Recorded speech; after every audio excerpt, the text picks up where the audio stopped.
బ్యాంకులో 10 కోట్లు ఉంది నాకు డబ్బు. బ్యాంకులో ఎంత ఉంది? 10 కోట్లు ఉంది.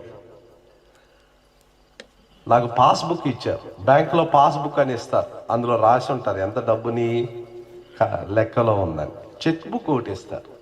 అది రెండు భద్రంగా తీసుకొని ఇంట్లో పెట్టుకొని తలదిండి కింద పెట్టుకొని రోజు పండుకున్నంత మాత్రాన్ని ఆకలి తీరుతుందా? నేనేం చేయాలా?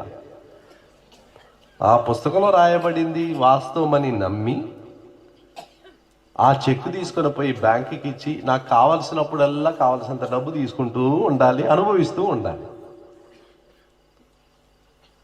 క్రైస్తవులు అనేకులు దరిద్రులుగా జీవించడానికి కారణం బ్యాంకులో డబ్బు ఉంది, దిండు కింద పుస్తకం ఉంది, జీవితంలో ఆకలి. ఎందుకు? నువ్వు నమ్మలేదు. దేవుడికి ఇచ్చిన వాగ్దానాలు నమ్మలేదు. దేవుడికి ఇచ్చిన ఆశీర్వాదాలు నమ్మలేదు. ఎప్పుడు మర్చిపోకండి.